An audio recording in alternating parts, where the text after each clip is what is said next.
কয়লা পাচার কাণ্ডে একটানা তল্লাশির পর গ্রেফতার করা হয়েছিল ইসিএল এর নিরাপত্তার দায়িত্বে থাকা সিআইএসএফ এর প্রাক্তন কর্মী শ্যামল সিং ও আরেক কয়লা ব্যবসায়ী স্নেহাশিস তালুকদারকে। আজ দুজনকেই পেশ করা হলো সিবিআই এর বিশেষ আদালতে। দুজনেই কয়লা মাফিয়া অনুপ মাঝি ওরফে লালার ঘনিষ্ঠ বলে জানা গেছে। আসানসোলের বার্নপুর থানার অন্তর্গত পুরানাহাট এলাকায় দুজনেরই বিশাল সম্পত্তি।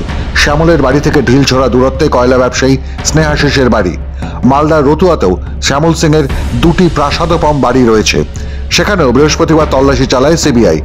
একজন সিআইএসএফ জওয়ান, যিনি কিনা সুরক্ষার দায়িত্বে ছিলেন, অর্থাৎ দরওয়ান বই কিছু নয়, তার সম্পত্তি দেখে চোখ কপালে সিবিআই আধিকারিকদের।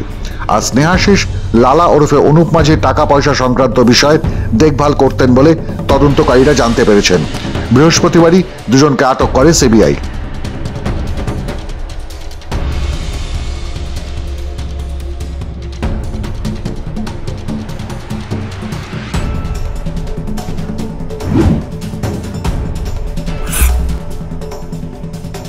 অন্যদিকে শুক্রবারও লাগাতার তল্লাশি চলছে আরেক ব্যবসায়ী মহেন্দ্র শর্মার বাড়িতে। এই মহেন্দ্র শর্মা তৃণমূল কংগ্রেসের রানীগঞ্জের প্রাক্তন বিধায়ক সোহরাব আলীর অত্যন্ত ঘনিষ্ঠ বলে জানা গেছে। সোহরাবের সঙ্গেও অনুপ মাঝি বা লালার যোগাযোগ বহু পুরনো। সেই যোগাযোগের হাত ধরেই বড় ব্যবসায়ী হয়ে ওঠেন সোহরাব আলী। পরে 2011 সালে রানীগঞ্জের বিধায়ক হন সোহরাব আলী। পরের নির্বাচনে 2016 সালে অবশ্য হেরে যান সিপিআইএম প্রার্থীর কাছে। 2021-এ আর টিকিট পাননি। তখন তৃণমূলের আইনজীবী সেলের নেতা তাপস ব্যানার্জি রানীগঞ্জ থেকে জিতে আসেন।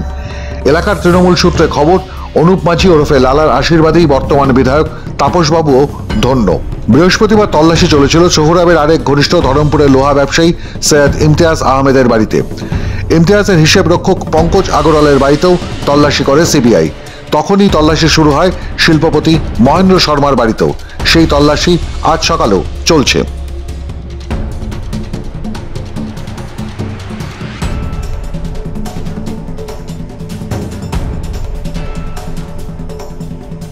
এদিকে রাজ্যের বিরোধী দলনেতা আরামবাগের সভা থেকে জানিয়ে দিয়েছেন এই কয়লা ব্যবসায়ী সিআইএসএফ এর রক্ষীদের আসল পরিচয়, যাদের বাড়িতে গত কয়েকদিন যাবৎ ধরে চলছে সিবিআই ও আয়কর হানা।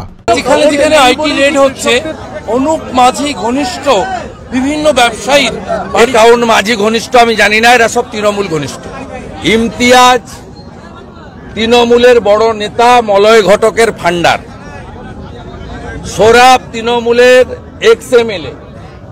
তার স্ত্রী Nargis, she is existing councillor Asansol corporation.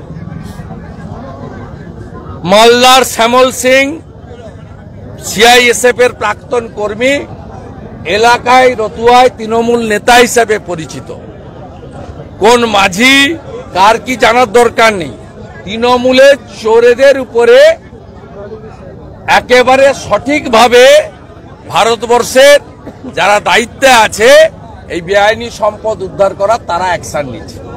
Arambagh জেলা বিজেপি কিষাণ মোর্চার উদ্যোগে কামারপুকুর চটিতে আলু বীজ বন্টন শিবিরে গিয়েছিলেন রাজ্যের বিরোধী দলনেতা। তিনি বলেন, অনুপ মাঝি বা লালা সহ এদের সকলেরই বারবারন্ত তৃণমূলের যোগাযোগের কারণে। কারণ এরা সবাই কলকাতায় ভেট পাঠিয়ে চালাতো তাদের কালো কয়লার সাম্রাজ্য।